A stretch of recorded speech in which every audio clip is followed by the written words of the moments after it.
पिछले पार्ट में हम क्वेश्चन नंबर 1 और क्वेश्चन नंबर 2 कर चुके हैं 8.2 का। अब देखते हैं क्वेश्चन नंबर 3। क्वेश्चन नंबर 3 में हमसे कह रहा है कि यदि tan a plus B equal to √3 हो और tan a माइनस बी हमें दे रखा है 1/√3। ठीक है, और हमसे कह रहा है कि जो a प्लस बी की वैल्यू है वो 0 से 90 के बीच है, यानी कि 0 से 90 के बीच है, लेकिन 90 के ज्यादा नहीं है। और हमसे ये कह रहा है कि जो a की वैल्यू है वो क्या है, जो हमारा a है वो ग्रेटर देन b है, यानी जो a की वैल्यू आएगी वो b से ज्यादा है। तो हमसे पूछा है कि a और b का मान ज्ञात कीजिए। तो देखो सबसे पहले देखते हैं हमें क्या दिया हुआ है। हमें दे रखा है tan a plus B, tan a plus B की वैल्यू दे रखी है हमें कितना, √3। ठीक है, यहां तक क्लियर है। अब देखो आपको टेबल याद होगी पूरी कि √10 में √3 किसका मान होता है। अगर हम बात करें 10 में तो 60 का मान होता है √3। ठीक है, तो इसे मैं √3 को लिख सकता हूं यहां पे tan 60। ठीक है, √3 की वैल्यू tan 60 होती है, तो लिख सकते हैं tan 60। अब देखिए तो 10 से 10 कैंसिल हो जाएगा और ये हो जाएगा a plus B equal to 60 degree. ठीक है, इसे हम मान लेते हैं इक्वेशन नंबर 1। यानी कि हमने पहले देखो क्या हुआ, हमें क्वेश्चन दिया हुआ था कि यदि tan a plus B equal to √3, तो हमने पहले तो ये वाली इक्वेशन ले ली। उसके बाद हमें दिया हुआ है tan a minus B equal to 1/√3, तो इस बार हम इसे ले लेते हैं, tan a माइनस बी को ले लेते हैं इस बार। ये कितना दे रखा है 1/3, और tan 30 की वैल्यू कितनी होती है 1/√3 होती है tan 30 की वैल्यू, यानी कि tan 30 का मान होता है 1/√3। तो रख देंगे यहाँ पे, इसे रख देंगे tan a minus B equal to tan 30। tan से हमारा tan कैंसिल हो जाएगा और ये हो जाएगा a minus B equal to 30। ठीक है, ये इक्वेशन हो जाएगी सेकंड। यहां तक क्लियर है। इसके बाद देखते हैं इक्वेशन फर्स्ट एंड सेकंड से। ठीक है, तो देखो इक्वेशन फर्स्ट क्या थी हमारी, a plus B equal to 60, और इक्वेशन सेकंड क्या है a minus B equal to 30। दोनों को क्या करेंगे, जोड़ देंगे दोनों को। जब हम जोड़ेंगे तो a और a ये तो जाएगा 2a। ठीक है, और प्लस बी और माइनस बी ये दोनों कैंसिल हो जाएंगे आपस में, ये कट जाएंगे, और ये इक्वल टू इसे जोड़ो कितना हो जाएगा 30 और 60 90।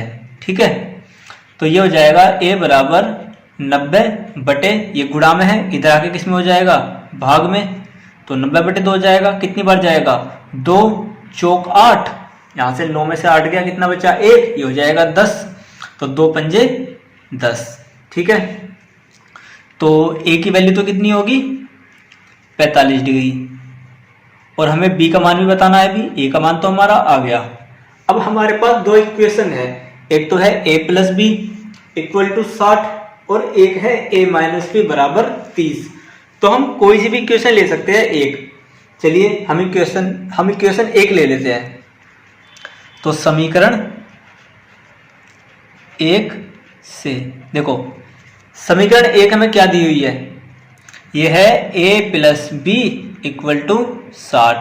a का मान हमें पता है कितना है 45 degree, plus b equal to 60। ठीक है, तो b इक्वल टू, ये प्लस है इधर चला गया माइनस में हो जाएगा, तो ये b इक्वल टू हो जाएगा कितना आएगा 60 में से 45 गए 15।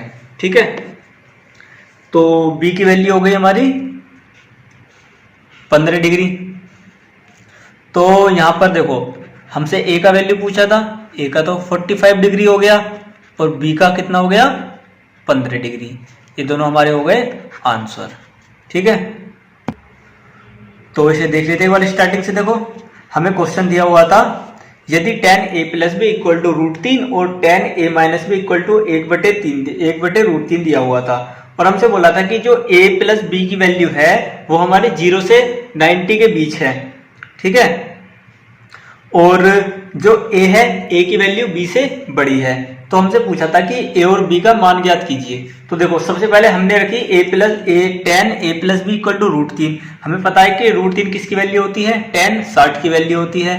तो हमने रख दिया tan a plus B equal to tan 60, tan से tan कैंसिल हो गया तो a plus B equal to 60 आ गया। ये हमने पहली इक्वेशन मानी थी। इसके बाद हमें दूसरी टर्म्स दी हुई थी tan a minus B equal to 1/√3। तो हमें पता है कि √3 किसकी वैल्यू होती है, ये होती है tan 30 की वैल्यू। तो हमने ये रख दिया tan a minus B equal to tan 30। यहाँ पे भी tan से tan कैंसिल हो गया और a minus B equal to हो गया 30। उसके बाद हमने इक्वेशन यानी कि समीकरण 1 और 2 से हमने क्या किया, दोनों को कंपेयर कर दिया। तो जो समीकरण 1 थी वो तो हमारी a plus B equal to 60 थी, और जो समीकरण 2 है वो थी हमारी a plus B equal to 30 थी। हमने जब दोनों को जोड़ा तो a और a तो 2a हो गया, और b माइनस b ये हो गया हमारा 0 हो गया, यानी कि b से b कट गया, और 30 और 60 को जोड़ा तो ये 90 हो गया। तो a इक्वल टू 90/2 हो गया, क्योंकि 2 इधर गुणा में है, इधर जाके भाग में हो जाएगा बराबर के, तो ये 45 टाइम्स कट गया। तो a की वैल्यू तो हमारी 45 आ गई। उसके बाद हमने समीकरण 1 में रख ली वैल्यू ये वाली। हम 1 में भी रख सकते हैं, 2 में भी रख सकते हैं, यानी कि हम किसी में भी वैल्यू रखेंगे तो आंसर आ जाएगा। ठीक है, तो हमने यहाँ समीकरण 1 ली। समीकरण 1 क्या थी, a plus B equal to 60। तो हमें पता है a की वैल्यू 45 है, हमने a की वैल्यू 45 रख ली, प्लस b इक्वल टू 60 हो गया। तो यहाँ पे हमने क्या किया, फिर b इक्वल टू ये 60 है, 45 को इधर ले गए तो ये माइनस में हो जाएगा, तो 60 में से 45 गए, b की वैल्यू आ गई 15। ठीक है, तो a की वैल्यू 45 आ गई, b की वैल्यू 15 आ गई। अब अगर आप इन्हें जोड़ोगे a प्लस b कितना हो जाएगा, 45 प्लस 15 ये हो जाएगा 60। ठीक है, यानी कि a प्लस बी की वैल्यू कितनी हो गई, 60। और देखो हमें क्वेश्चन में क्या दिया हुआ था कि हमें जो a प्लस बी की वैल्यू है वो 0 से 90 के बीच है, यानी कि 90 से ज्यादा नहीं है। तो हमने देखो a प्लस बी जोड़ा तो ये कितना आया, 60 आया। तो हमारी ये तो टर्म्स क्लियर हो गई। ठीक है, यानी कि a प्लस बी ये तो ठीक है।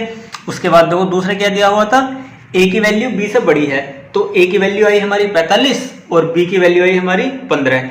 तो ये भी ठीक है, यानी कि a हमारा ज्यादा है b से। ठीक है, अब देखिए क्वेश्चन नंबर 4। क्वेश्चन नंबर 4 कह रहा है कि बताइए कि निम्नलिखित में से कौन कौन से सत्य है या असत्य है, कारण सहित अपने उत्तर की पुष्टि कीजिए। तो मैंने ये शॉर्ट में लिख दिया है, आप बुक में से क्वेश्चन देख लेना पूरा। ठीक है, ये क्या है, राइट रॉन्ग वाले क्वेश्चन है, और हमसे पूछा है कि जो भी हम इसे एक्सप्लेन करेंगे हमें बताना है कि ये सही है या गलत है, उसे रीजन सहित बताना है, यानी कि हमें कारण भी देना है उसका। ठीक है, तो पहला पार्ट है इसका sine a plus B equal to sine a plus sine B. क्या ये राइट है या रॉन्ग है? तो इसे अब देखो ये मैथ के क्वेश्चन है, बिना सोल्व करे तो हम इन्हें पता कर नहीं सकते। ठीक है, तो ले लेते हैं। देखो इसे, ये क्या है हमारा, sine a plus B equal to sine a plus sine B. तो हमारी दो साइड है, देखो लेफ्ट हैंड साइड और इधर वाली क्या है, राइट हैंड साइड। तो a प्लस बी की तो वैल्यू हमें कुछ पता नहीं है, तो ऐसे तो हम इसे प्रूव कर नहीं सकते कि ये इक्वल टू है या नहीं है। तो हम कोई वैल्यू रख लेंगे इसकी, एक हम a की वैल्यू लेट कर लेंगे, यानी कि हम मान लेंगे a की वैल्यू मान लेंगे एक b की वैल्यू मान लेंगे। अब देखिए वैल्यू क्या पुट करते हैं हम, वैल्यू हमेशा हम वो पुट करते हैं जिससे हमारा क्वेश्चन इजीली सोल्व हो जाए। ठीक है, जैसे साइन की अगर मैं a प्लस बी की ऐसी वैल्यू रखूं जिससे हमारा क्वेश्चन इजीली सोल्व हो जाए, तो अगर मैं a प्लस बी की वैल्यू 90 रखता हूं तो a की वैल्यू 60 और b की वैल्यू कितनी हो जाएगी 30। देखो 90 से क्या फायदा होगा, रखने को हम 45 भी रख सकते हैं, 30 15 हो जाएगा। ठीक है, लेकिन 90 से क्या फायदा होगा हमारा कि जो साइन 90 की वैल्यू होती है वो 1 होती है। ठीक है, तो इससे इजीली हमें सॉल्व करने में इजीली हो जाएगा ये। तो देखो यह है sine A plus B equal to sine A plus sine B. तो सबसे पहले हम ले लेते हैं लेफ्ट हैंड साइड। ठीक है, लेफ्ट हैंड साइड हमारी क्या दी हुई है, साइन ए प्लस बी। ठीक है, तो रख दो वैल्यू। साइन ए की वैल्यू 60 मानी है हमने, बी की वैल्यू 30 मानी है। तो ये कितना हो जाएगा, ये हो जाएगा साइन 90। तो साइन 90 की वैल्यू कितनी होती है, 1। ये तो हमारा लेफ्ट हैंड साइड हो गया। ठीक है, यहां तक क्लियर है। इसके बाद देखते हैं right hand side. Right hand side, right hand side क्या है हमारा, sign A plus sine B. देखो साइन ए की वैल्यू हमने कितनी मानी है, 60 प्लस साइन बी की वैल्यू कितनी मानी है, 30। तो देखो हमें पता है, दोनों की वैल्यू हमें पता ही है। साइन 60 की वैल्यू कितनी होती है, √3/2। ठीक है, प्लस साइन 30 की वैल्यू होती है 1/2। ठीक है, दोनों का एलसीएम लेंगे और जब भी हर सेम हो तो ऊपर वाले अंश को हमेशा जोड़ देते हैं। ठीक है, तो देखो लेफ्ट हैंड साइड का आंसर तो हमारा 1 आया और राइट हैंड साइड आया हमारा √3 + 1/2। तो दोनों इक्वल टू तो है नहीं, तो यानी कि जो हमारा फर्स्ट पार्ट है, फर्स्ट पार्ट हमसे क्या पूछा था कि sine A plus B equal to sine A plus sine B. ये हमारा क्या है, रोंग है। ठीक है, रोंग या फिर गलत है। ठीक है, इसके बाद देखते हैं इसका सेकंड पार्ट।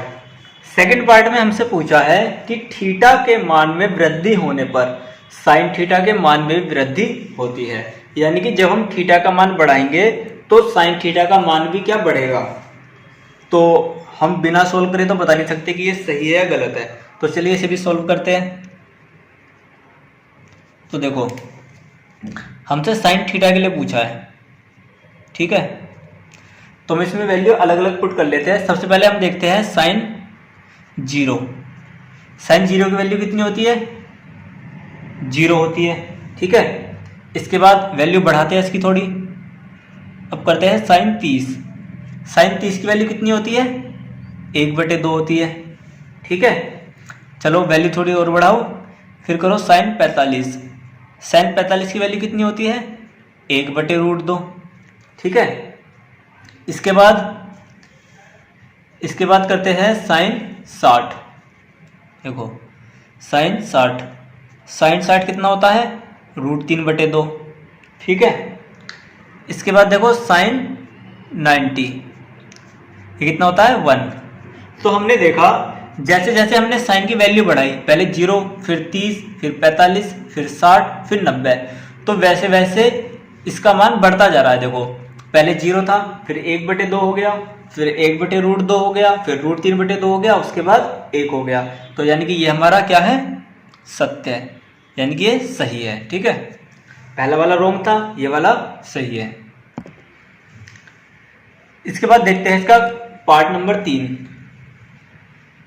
जो थर्ड पार्ट है उसमें कह रहा है कि थीटा के मान में वृद्धि होने के साथ कोस थीटा के मान में भी वृद्धि होती है। यानी कि पहला वाला जो क्वेश्चन था उसमें तो हमसे साइन थीटा के बारे में पूछा था, इसमें पूछ रहा है कि कोस अगर हम थीटा के मान में वृद्धि करें तो क्या कोस थीटा के मान में वृद्धि होगी। तो देख लेते हैं इसे एक्सप्लेन करके, जैसे हमने पिछले क्वेश्चन में किया है। ठीक है, तो कोस थीटा के लिए हमें करना है, सबसे पहले देखो कोस 0 की वैल्यू लेंगे। ठीक है, कोस 0 की वैल्यू कितनी होती है, कोस 0 की वैल्यू 1 होती है। इसके बाद कोस 30 की वैल्यू देखते हैं, तो कोस 30 के मान कितना होता है, √3/2। इसके बाद कोस बढ़ाते हैं वैल्यू, कोस 45 देखते हैं, कोस 45 कितना होता है, 1/√2। ठीक है, चलो और वैल्यू बढ़ाओ थोड़ी। इसके बाद देखते हैं कोस 60, कोस 60 कितना होता है, 1/2। इसके बाद कोस 90 देखते हैं, कोस 90 हो गया हमारा 0 होता है कोस 90 का मान। तो यहाँ पर हमने देखा जैसे जैसे हमने थीटा की वैल्यू बढ़ाई, यानी कि हमने जैसे जैसे हमने थीटा का मान बढ़ाया तो वैसे वैसे वैल्यू हमें क्या मिल रही है, वैल्यू में देखो घटती हुई दिख रही है। 1 से किस पे आ गए हम, 0 पे। तो यानी कि हमसे क्वेश्चन में पूछा था कि थीटा में वृद्धि होने के साथ कोस थीटा के मान में वृद्धि होती है, तो ये तो गलत है। मान में वृद्धि तो हो नहीं रही, यानी कि मान कम हो रहा है, तो ये क्या हो गया, असत्य है, यानी कि गलत। ठीक है, इसका आंसर गलत है। इसके बाद क्वेश्चन नंबर 4 का फोर्थ पार्ट हमसे पूछा है कि थीटा के सभी मानों पर sine theta equal to cos theta, ये हमारा सही है या गलत है, ये पूछा है हमसे। ठीक है, तो देख लेते हैं। देखो क्या दिया हुआ है हमें, sine theta equal to cos theta. हमसे ये बोल रहा है कि हम थीटा, यानी कि जो यहाँ पर थीटा है, हम यहाँ पर इसकी कुछ भी वैल्यू रख दे तो ये हमारा इक्वल आएगा या नहीं आएगा। तो हम सबसे पहले सबसे छोटी वैल्यू रख लेते हैं। देखो इसकी, यहाँ भी हम साइन थीटा रख लेते हैं, साइन 30 रख लेते हैं, यानी कि साइन 30 रख लेते हैं, और यहाँ भी हम कोस 30 रख लेते हैं, क्योंकि थीटा का हमने इसने कहा है कि कोई भी मान रख लो, ये दोनों इक्वल टू आने चाहिए। तो देखो साइन 30 की वैल्यू कितनी होती है, 1/2, और कोस 30 की वैल्यू कितनी होती है, √3/2। तो ये बराबर क्या है, ये बराबर है, ये बराबर नहीं है। ठीक है, तो यानी कि इसका आंसर क्या हो गया, असत्य है, यानी कि गलत। ठीक है, इसके बाद क्वेश्चन नंबर 4 का फिफ्थ पार्ट कह रहा है हमसे कि a = 0, यानी कि अगर हम a की वैल्यू 0 डिग्री रखें तो कोट a परिभाषित नहीं है, यानी कि कोट a अनंत होगा। परिभाषित नहीं को हम बोल सकते हैं अनंत। ठीक है, अनंत। देखो तो रख देते हैं, कोट a दिया हुआ है हमें, कोट a की वैल्यू रख दो। कोट a की वैल्यू कितनी, 0 डिग्री, और कोट 0 डिग्री का मान क्या होता है, इन्फिनिटी, यानी कि जिसकी कोई वैल्यू नहीं होती। इसका मतलब ये हमारा आंसर क्या है, सही है, यानी कि सत्य, राइट। ओके।